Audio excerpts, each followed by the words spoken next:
할렐루야. 한번 인사합시다. 메리 크리스마스. 이게 손을 흔들어야 되겠군요. 입모양이 안 보이니까 다시 한번 합시다. 손을 흔들면서 메리 크리스마스. 유튜브에서도 기쁘다 구주 오셨네, 유하 메리 크리스마스, 예수 나심 기쁘다, 예수 유하, 예수 유하, 예수님, 샬롬. 조대구알 꼭 지켜주시면 좋겠습니다. 마태복음 1장 20절 한 절 말씀 가지고 법칙을 뒤흔드는 탄생이라는 제목으로 성탄절 말씀 전하도록 하겠습니다. 한 20년쯤 전에요. 20년쯤 전에 아주 젊은 시절이었죠.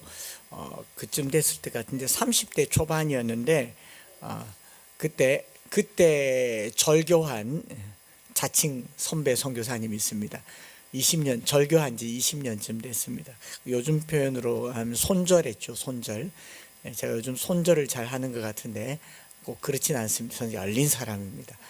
그런데 그 형님처럼 가깝게 지내던 분인데 나름 청소년 사역을 하면서 예수님의 뭐시기 뭐 이런 사역하는 분인데, 블로그 운영하면서 SNS에다가 예수님의 생일이 12월 25일이 아니다라는 글을 써서 제게 이제 날아왔더라고요. 진짜 SNS는 시간 낭비 시스템인 것 같아요.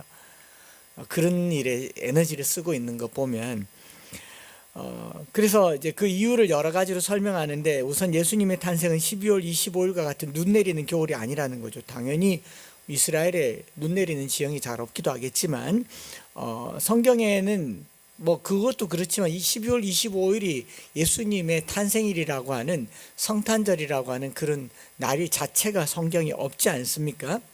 기록도 없을 뿐만 아니라 연도도 날짜도 밝히지 않습니다. 다만 예수님이 태어나셨을 때 밤에 들에서 양떼를 보던 목자들에 대한 이야기가 있고, 구유에서 나셨다. 그래서 예수님의 어머니 이름이 마리아인 이유가, 예수님께서 말구유에서 났으니까 예수님 어머니가 마리아. 못 알아들으셨어요? 통과하겠습니다.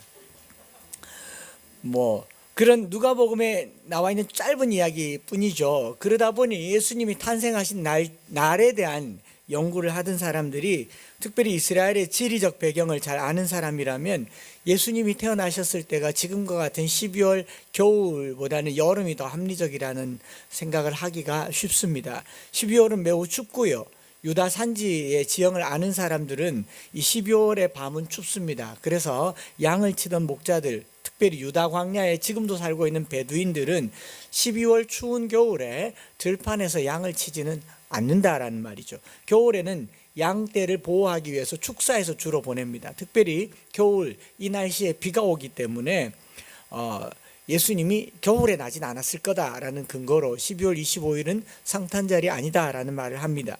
또 당시에 호적을 등록하기 위해서 유대인들이 대규모로 이동했잖아요. 예수님께서 호적 등록하러 가다가 이제 출산하셨으니까 대규모로 각자 고향으로 이동하는 그 동안도 우기에 이동하진 않죠. 비가 많이 내리고 추운데 이동하진 않으니까 12월이 아닐 것이라는 합리적인 이유를 대는 겁니다. 그래서 저도 알고 있는 내용이고, 신학을 조금 공부하거나 신약을 공부하지 않아도 성경을 보면 대충 12월 25일이 정확하게 예수님이 나신 날이 아니라는 것을 잘 알고 있습니다. 역사적으로 예수님께서 바로 오늘 태어난 날이 아닌 것은 타당한 말인 겁니다. 왜냐하면 정확하게 언제인지 성경이 침묵하고 있고, 그 날에 대해서 우리가 정해서 지키는 것이다 보니 12월 25일이 전통이 된 거죠. 그런데 그 선배, 자칭 선교사, 저는 선교사라고 인정도 하지 않습니다. 해외에 살지도 않고요. 자칭 선교사라고 하는 이 작자가 이제는 작자로 전락했습니다. 선배도 아닙니다. 이런 내용의 글을 쓰면서 기존의 교회가 성탄절을 잘못 지키고 있다는 등 성탄의 문화를 개탄하면서 이래 글을 써서 화가 나서 그날 손절해서 지금까지 손절 상태고 아직까지 연락을 하지 않습니다.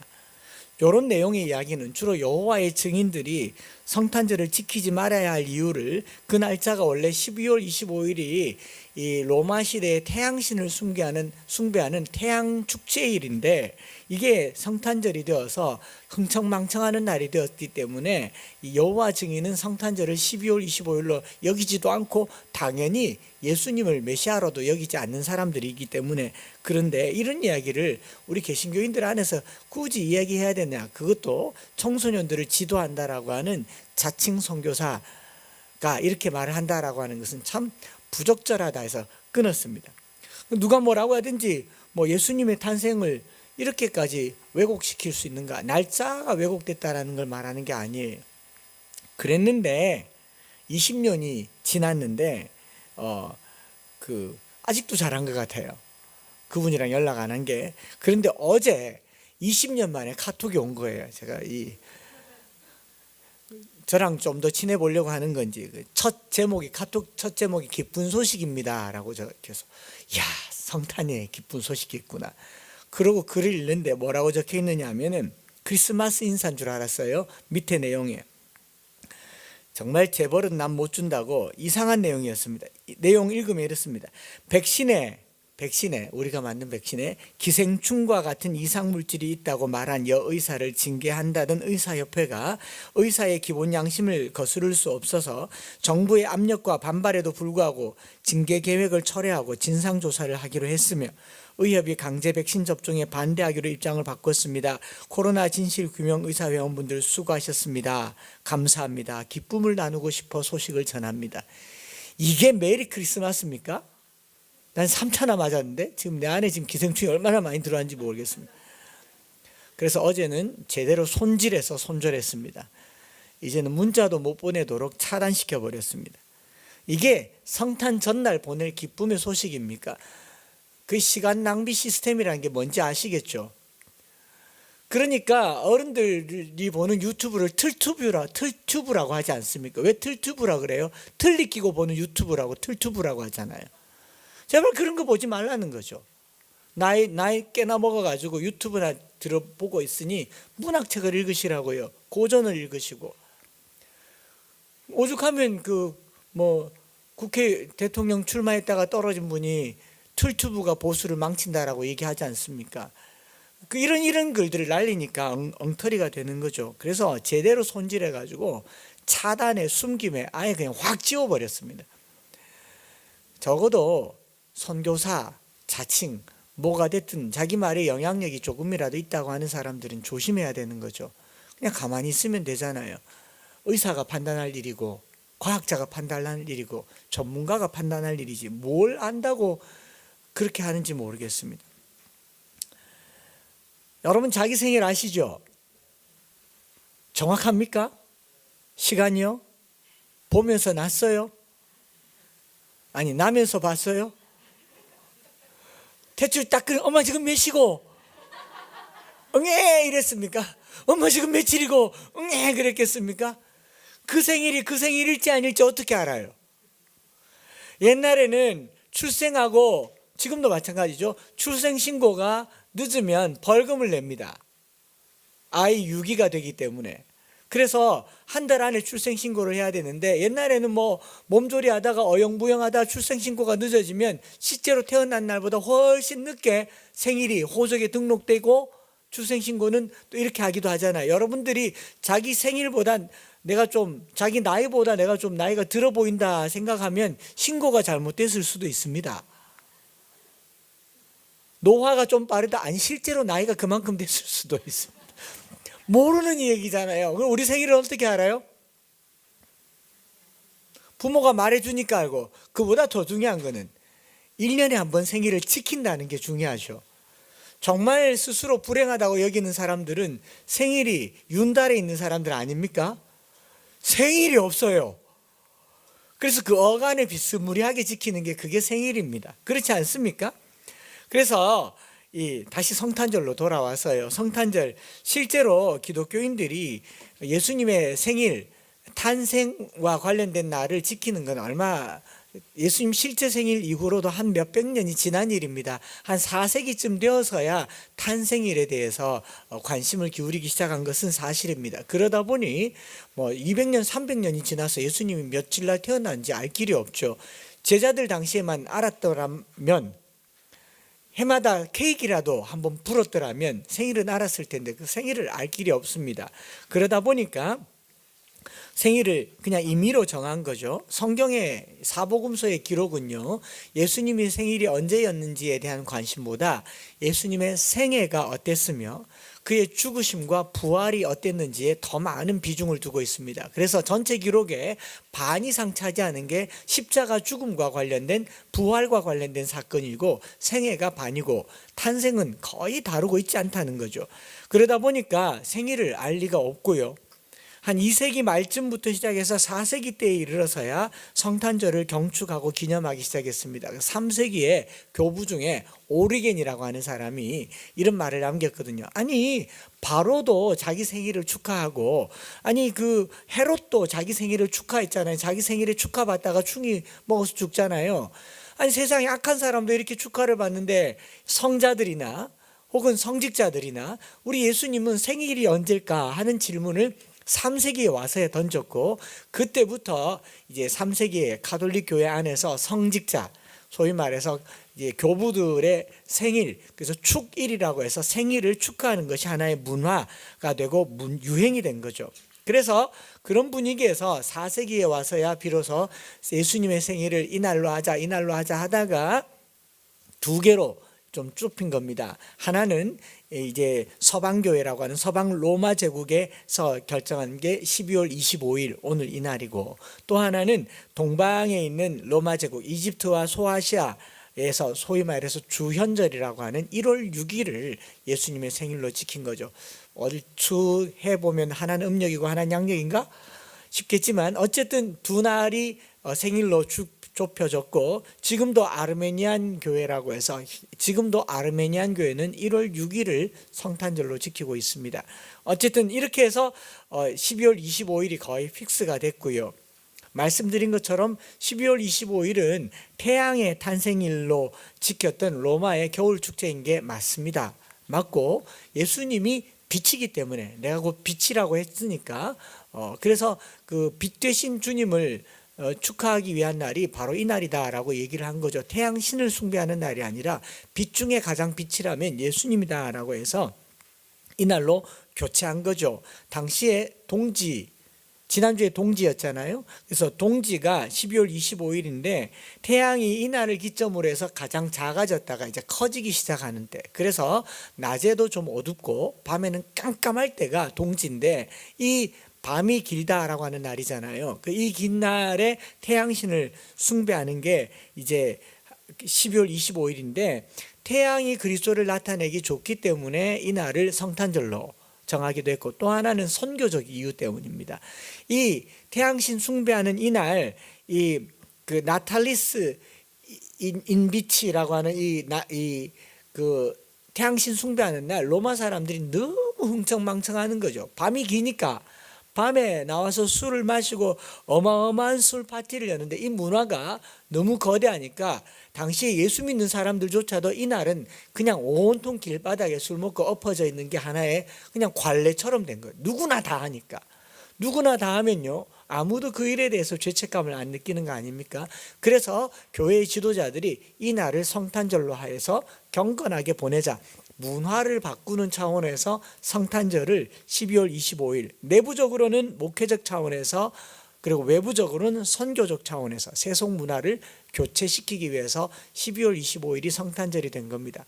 그런 의미에서 보면 성탄절이 흥청망청해진 게 아니고 원래 흥청망청해졌는데 그나마 성탄절이 있어서 이 정도다라고 생각하면 훨씬 낫지 않겠습니까? 이거 말하려고 하는 거예요. 성탄절이 왜곡됐다, 성탄절이 변질됐다가 아니라, 인간은요 해마다 가장 어두울 때 가장 악해지고요, 가장 어두울 때 삶이 가장 어둠에 가까운데 그나마 성탄절이 있어서 이게 빛을 비추고 있다라는 거죠.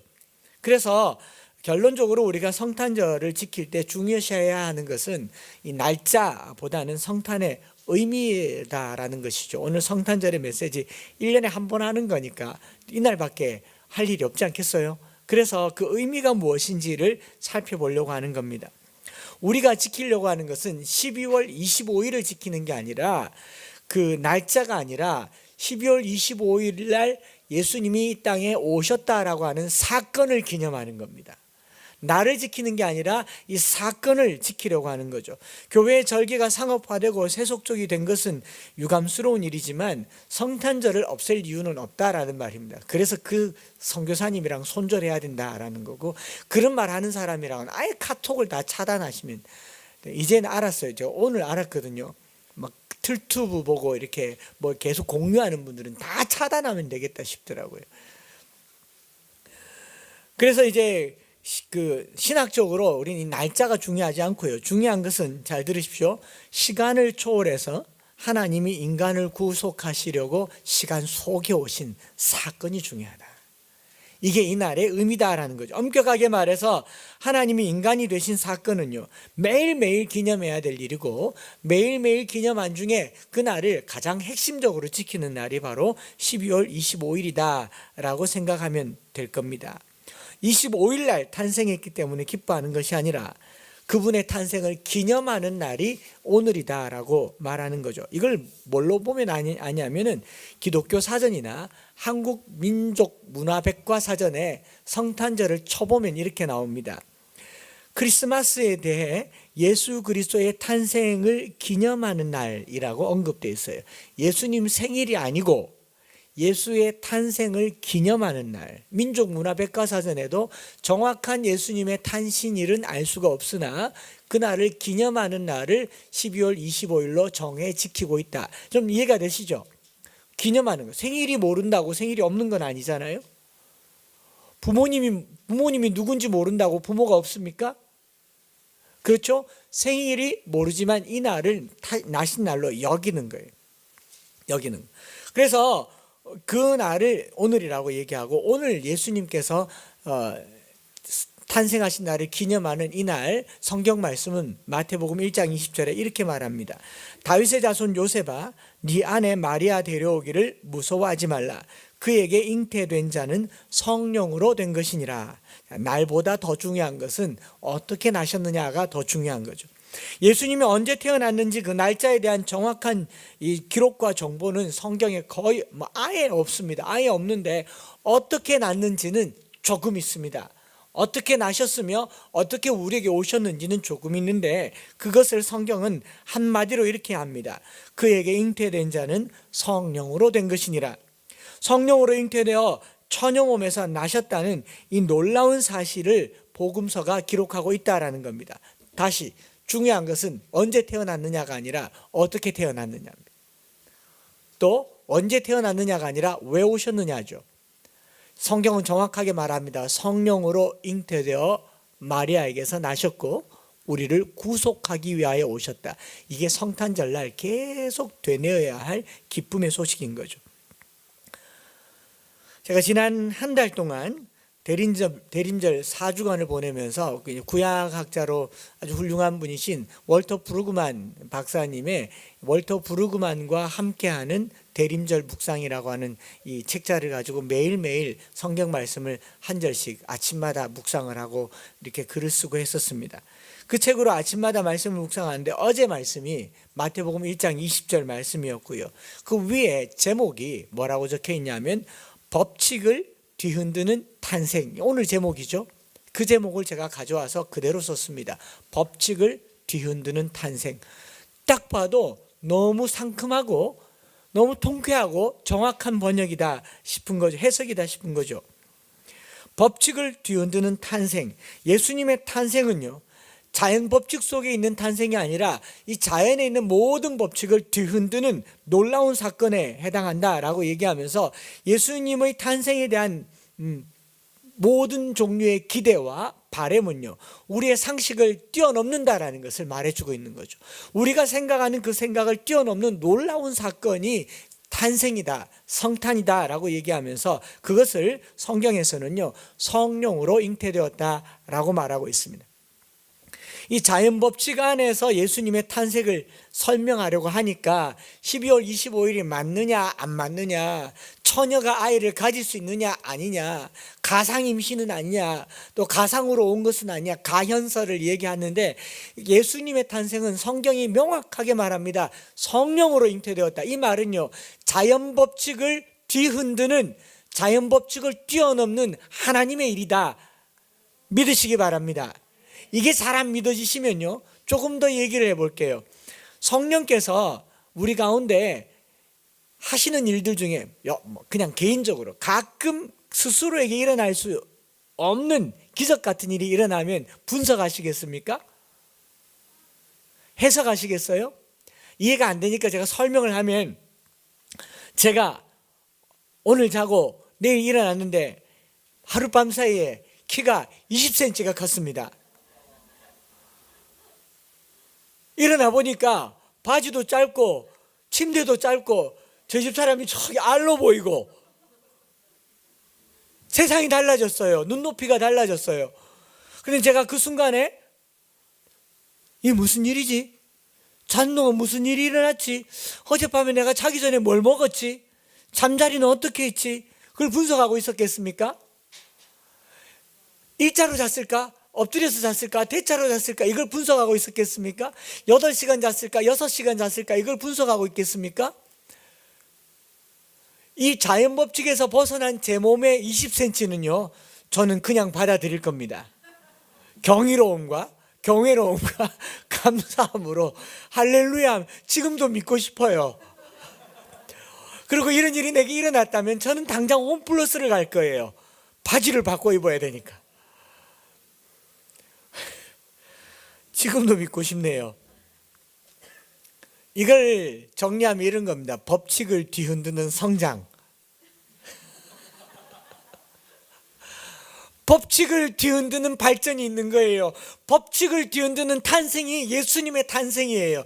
자연스럽게 그냥 여인의 몸에서 태어났다가 아니에요. 성령으로 잉태되었다라고 얘기하는 겁니다. 요셉이 주의 천사를 꿈에서 만나서 마리아에게 대한 이야기를 합니다. 네 아내 데려오기를 두려워하지 말라. 요셉이 처음에는 뿔이 좀 났을 거예요. 자연 법칙으로 봤을 때는, 일반 법칙으로 봤을 때는 저 여자가 잉태를 했다, 무슨 말이에요? 바람난 거죠. 외도한 거죠. 나랑 정혼하고 약혼하고 결혼하기로 했는데 결혼 날 받아놓고 배가 불렀다. 그래서 요셉이 의로운 사람이라 가만히 보내려고 하는데 성령이 현몽하에서, 천사가 현몽하에서 말하기를 내 아내 데려오기를 두려워하지 말라. 내 아내는 성령으로 잉태된 것이다.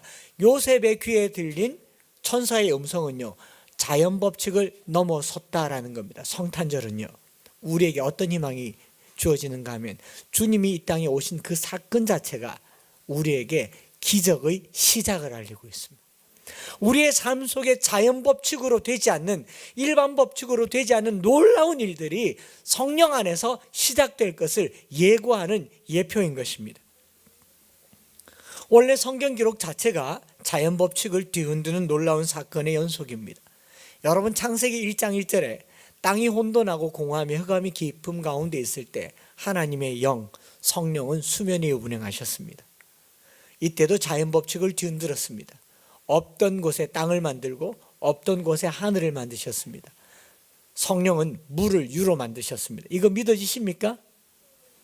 예수님께서 마리아의 몸으로 오셨다는 게 왜 안 믿어질까요? 창조가 믿어지는데. 흙이 그냥 흙덩이에 지나지 않던 것이 생기를 불어넣으니 생명이 되었습니다. 이게 우리의 삶이에요. 자연 법칙을 뛰어넘는 탄생이 이미 우리 안에도 있었습니다. 저와 여러분들이 땅바닥의 흙이었습니다. 자연 법칙을 뛰어넘고 우리가 지금 생명이 되었습니다. 할렐루야. 얼마나 놀라운 소식이에요. 법칙을 뒤흔드는 여러 가지 사건들 중에 또 하나가 있다면, 바닷물이 갈라진다는 게 상상도 될 일입니까? 밤새 바람이 불어서 바닷물이 갈라졌습니다. 하늘에서 만나가 내렸습니다. 성령이 할 수 있는 법칙을 뒤흔드는 놀라운 기적들입니다. 구약의 많은 믿음의 조상들이 하나님의 살아계심을 사자굴에서, 풀무불에서, 왕 앞에서 죽음을 두려워하지 않으며 법칙을 뒤흔드는 역사를 경험했습니다. 누구로 말미암아? 성령으로 말미암아. 사도행전 3장에 초대교회 성도들이 법칙을 흔드는 경험을 하게 됩니다. 두려움으로 가득 차 있던 120문도가 성령으로 두려움을 이겨버리게 되는 겁니다. 예수님의 탄생은요, 우리 가운데 모든 두려움을 이기게 하는 법칙을 뒤흔드는 역사, 이것이 주님이 오신 과정이라는 것을 믿으시기 바랍니다. 오늘 본문에도 성령은 마리아에게 예수님을 잉태하게 하셨습니다. 설명이 더 필요하겠습니까?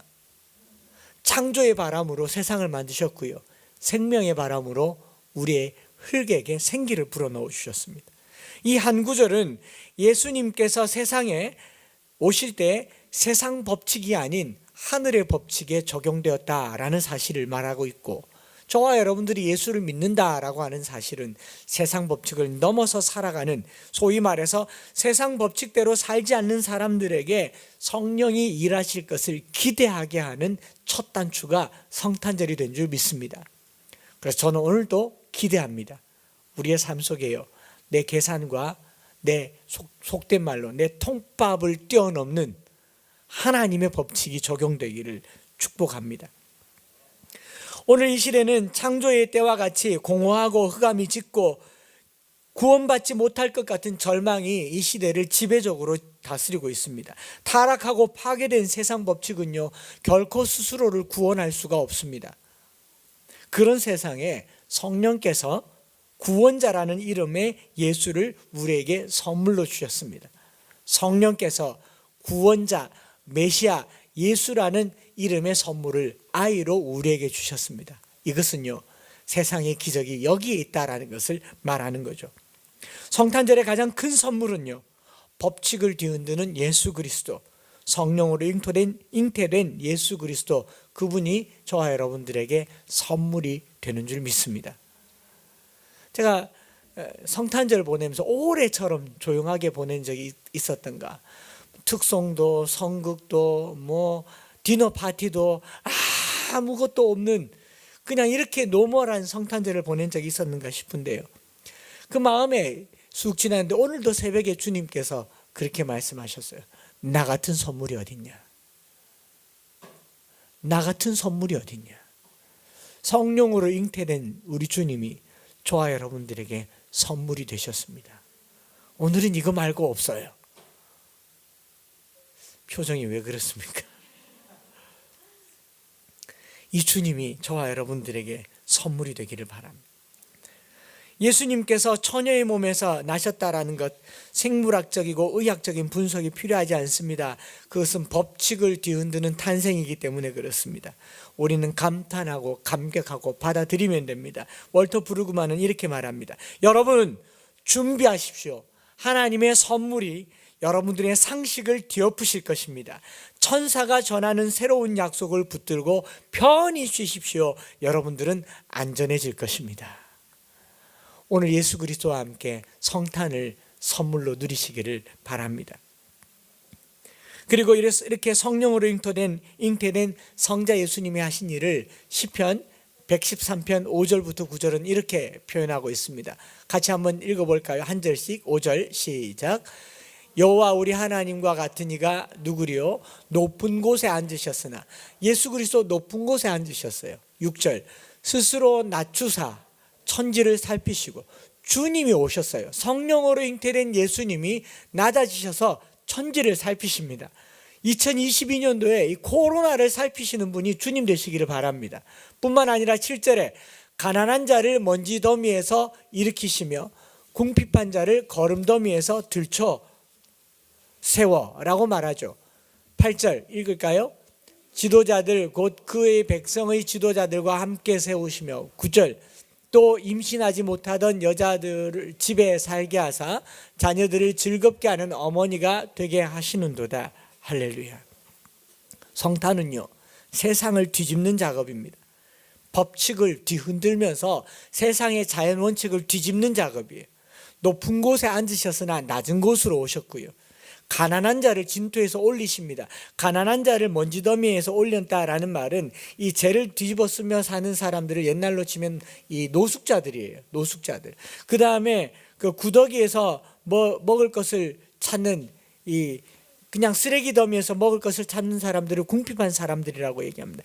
가장 가난한 사람들, 가장 노숙자들을 이끌어 올리시고, 고대 사회의 여인과 아이는 원래도 약자지만 아이 못 갖는 여인은 완전히 수치와 부끄러움 가운데 가문의 수치가 되어서 집에도 못 들어가는 그런 여인을 집에 앉혀서 자식들의 어미게 되게 하신다.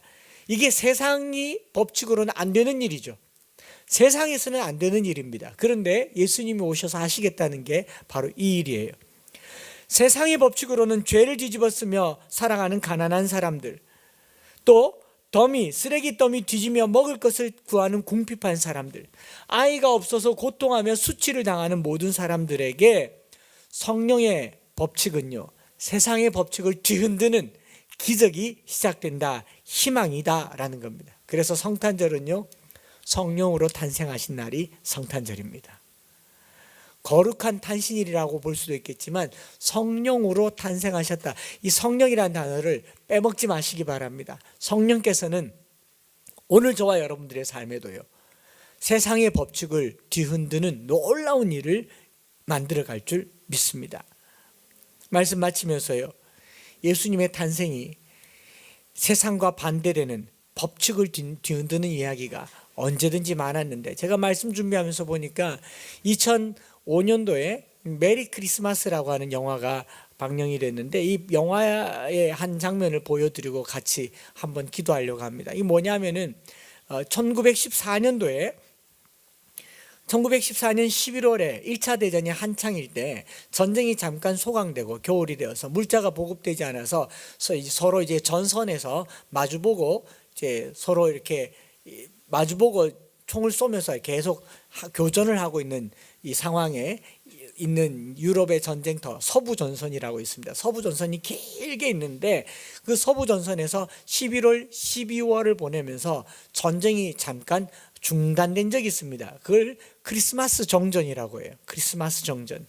독일군, 프랑스군, 스코틀랜드, 영국 여러 나라 사람들, 세계 대전이잖아요. 모여서 전쟁을 하는데 이 영국, 프랑스 연합군이 대치해서 독일군과 맞서 있는데 서부 전선에 크리스마스가 다가오는데 물자는 보급되지 않고 병사들은 지쳤고 그 중간 지점에는 이 군사들이 죽어서 시체를 수습할 수도 없어요. 나가면 총을 쏘니까 계속 긴장 상태에 있는데, 크리스마스에 어느 한 곳에서 이제 독일에서 성탄 트리를 참호에 놨다가 밖으로 이렇게 끄집어내니까 밤이 빛나잖아요. 저쪽 편 스코틀랜드 군인이 백파이프로 고요한 밤 노래를 하니까 이쪽에서 노래를 부르고, 이 양쪽 진영에서 성탄절 노래를 부르다가 어느 한 군인이 비무장 상태로 앞에 나가니까 얼마나 일촉즉발이었겠습니까? 그런데 가만 보니까 비무장이에요. 그래서 한 사람 두 사람씩 나오더니 이 중간지대에 모여가지고 성탄절을 보내는 거예요. 크리스마스가 전쟁을 멈추게 하는 겁니다. 이 전쟁이 멈추니까 그 중간지대에 이 총 맞고 죽은 시신들을 다 수습을 하는 거예요. 깨끗하게 수습을 하고 자기 주머니에서 담배를 주기도 하고 초콜릿을 주기도 하고 가족 사진을 보여주기도 하고 급기야 축구까지 한 겁니다. 이게 신문에 나왔어요. 그리고 이것을 실화로 해서 영화로 만든 게 메리 크리스마스라고 하는 2005년도의 영화입니다. 여러분, 법칙을 거스르는 게 성탄절입니다. 세상의 법칙을 거스르는 게 성탄절이에요. 가난한 자를 끌어올리는 게 성탄절이고요, 전쟁을 멈추는 게 성탄절이에요. 오늘날 제가 어제도 문득 그런 생각을 했습니다. 대통령 선거철이 되니까 이 사람 지지하고 이 사람 지지하니까 지지하는 사람들 사이에 반감이 너무 커서요, 대통령이 선출되고 난 후에도 이 원수의 감정은 사그라지지를 않을 것 같아요. 그러지 않겠습니까? 그런데 어느 대통령 후보가 그러더라고요. 나를 뽑지 않았어도 선출되면 다 우리 국민이라고. 이 마음을 가져야 되잖아요. 자유민주주의 정치에 따라서 다수의 득표를 얻기 위해서, 표를 위해서 대통령 선거를 하지만 뽑고 뽑히고 살아가는 모든 우리는 한 백성 아닙니까? 그러니 성탄절 크리스마스 정전의 의미를 이 영상을 통해서 알고요. 우리 남은이 됐든 무슨 기간이 됐든 간에 정말 평화로운 법칙을 뒤흔드는 성탄의 메시지가 2022년도에 흘러가기를, 무슨 백신에서 기생충이 나온다고 이런 험한 말 하지 말라고 하니까 이런 좋아요, 댓글, 구독, 알림 눌러주세요. 조대구알 눌러주세요. 영상을 한번 보시겠습니다.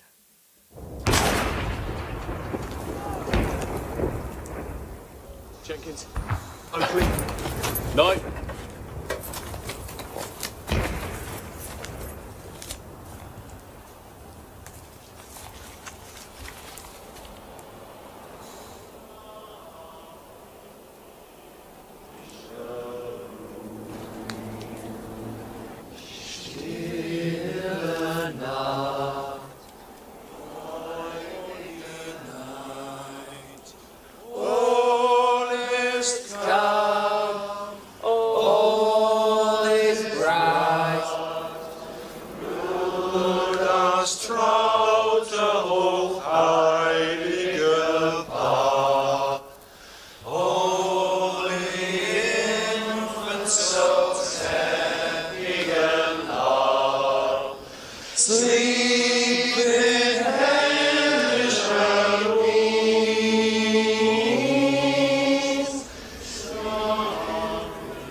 Ein Brillerkum! Ein Brillerkum! Jim? Jim, don't do it! Halt! Er ist nicht bewaffnet!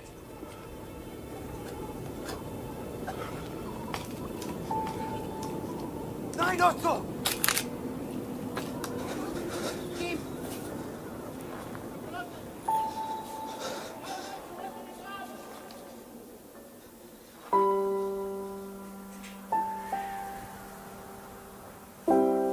My name is Jim. Mein Name ist Otto. Pleased to meet you, Otto. Freut mich. Rose, she's called. 이거 실화예요. 실제로 있었던 일이에요. Schön.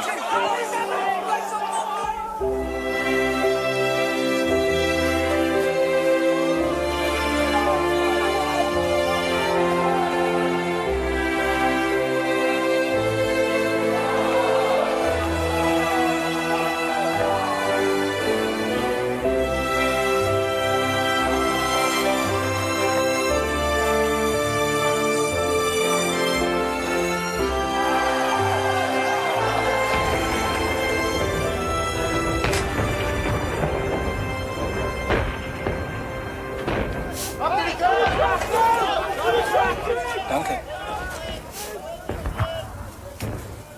Happy Christmas. Frohe Weihnachten.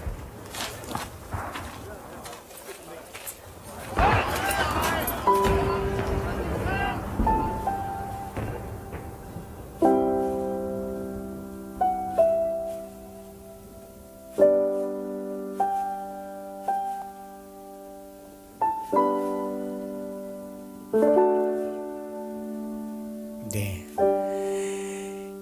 이게 신문에도 나와 있습니다. 화면에 보면 신문 기사로도 나와 있고 실제로 찍은 사진의 한 컷으로 나와도 있습니다. 사진 한번 보시면 실제로 저렇게 독일군과 영국 프랑스군이 축구를 했고, 그 다음에 보면 신문 기사에도요 이렇게 나와 있는데, 이 기사의 내용 중에 뭐가 있냐면 19살 이 소년병이 어머니에게 쓴 편지예요. 화면은 이제 쓴 편지의 내용이 있는데 닫아주셔도 돼요.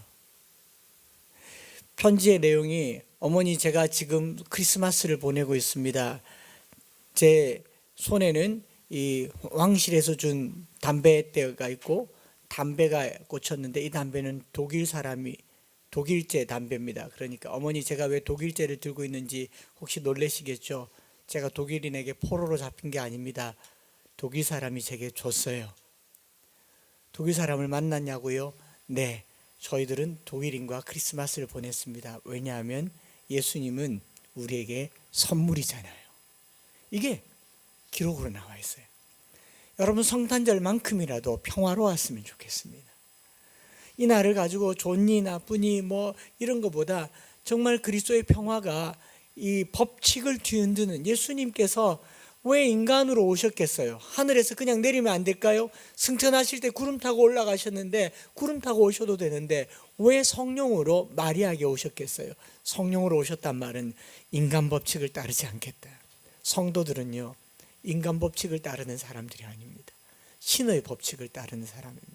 우리 찬양 드리면서 성탄을 노래할 텐데, 노엘이라는 말은 굿뉴스란 말이에요. 복된 소식, 복된 소식, 복된 소식. 우리 교회가 세상에 전쟁을 멈추고 정전, 크리스마스를 정전으로 만든, 전기정전 말고요, 전쟁 정전을 만드는 그런 은혜로운 절기가 되기를 주님의 이름으로 축복을 드립니다.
나타날 징조 보였네.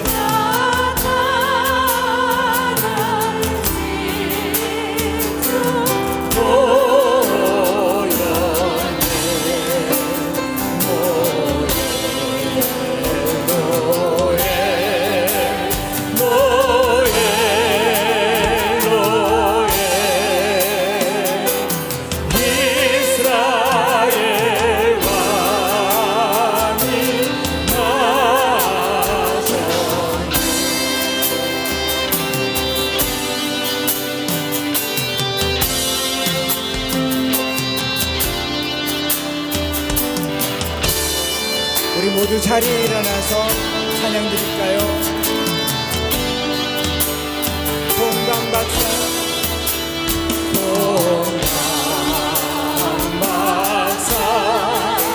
새 사람이 새하기 오고 전하 그 보배 함 열어서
기도하면 좋겠습니다. 성탄절 날요, 가난한 자를 진토에서 올리시고 궁핍한 자에게 먹을 것이 되시며, 아이 없는 자에게 아이를 주시는 하나님의 방법은요, 세상 방법으로 되는 거 아니더라고요. 저는 하나님께서 일하시는 방법이 인간의 손을 통하시지만 그 손을 뛰어넘는다고 믿습니다.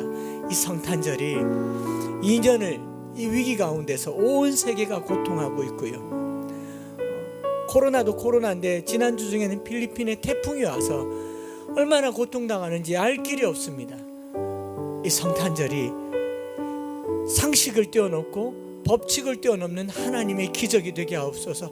예수님 우리에게 선물이 되신 것처럼 우리가 누군가에게 선물이 되는, 법칙을 뒤흔드는 하나님의 선물 우리 가운데 삶으로 드러나게 하옵소서. 평화가 되게 하시고 나눔이 되게 하시고, 그리고 다툼을 멈추는 성탄절이 되도록 우리 한번 성탄절의 절기를 생각하면서 법칙을 뒤흔드는 탄생, 내게도 선물로 주신 줄 감사하며 하나님 앞에 합심해서 기도하겠습니다.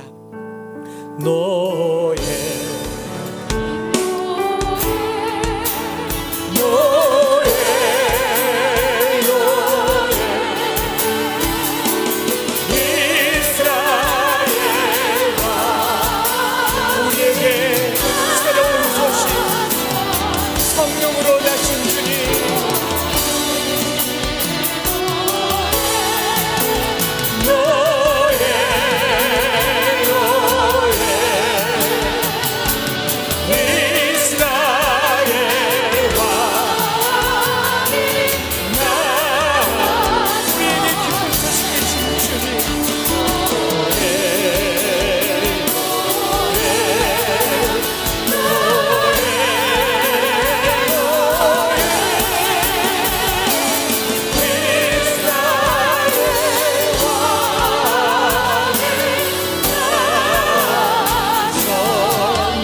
사람의 방법대로, 사람의 법칙대로 나지 않으시고 성령으로 나신 주님, 오늘 우리에게 성령 부어주셔서 이 세상의 법칙대로 사는 것이 아니라 하늘의 법칙을 따라 살라고 하시는 주님의 뜻을 순종하려 합니다. 세상의 계산과 세상의 이익을 추구하는 삶이 아니라 하나님 나라의 계산과 하나님 나라의 이익을 추구하는 삶을 살아보려고 합니다. 이것은 세상을 뒤흔드는 기적이 될 줄 믿습니다. 분석할 수도 없고 계산할 수도 없고 판단할 수도 없는 놀라운 하나님의 기적이 우리 사랑하는 성도들의 삶에 드러나게 하여 주옵소서. 자고 일어나면 기적이 되게 하시고, 하루하루 살아가는 것이 기적이 되게 하시고, 우리의 삶이 베풀고 또 베풀어도 끊임없는 기적을 경험할 수 있도록 크리스마스의 정전을 경험하게 하여 주옵소서. 전쟁터에 살고 있습니다. 전쟁을 멈추시는 하나님, 칼을 쳐서 보습을 만드시는 하나님의 평화가 성탄절에 드러나게 하여 주옵소서. 정쟁으로 일삼고 나와 다른 사람들을 미워하는 이 모든 상황들 속에 그리스도의 평화가 사랑으로 드러나는 성탄의 절기가 되게 하여 주옵소서.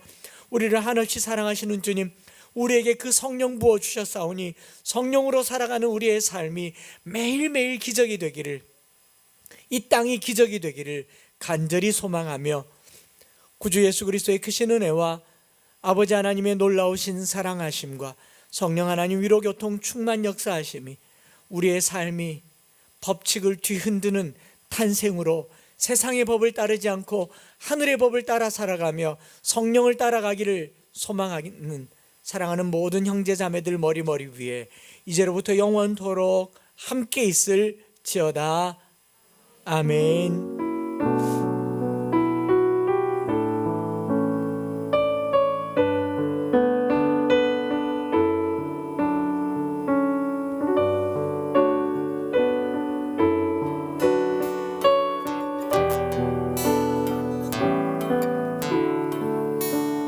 노예 엘로에 노예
축하합니다. 생일 축하합니다. 예수님 생일 축하. 빠른 버전으로 생일 축하합니다. 생일 축하합니다. 사랑하는 예수님 생일 축하합니다. 자, 입으로 불지 말고요. 입으로 불면 마스크로 안 불려지잖아요. 손으로 시작.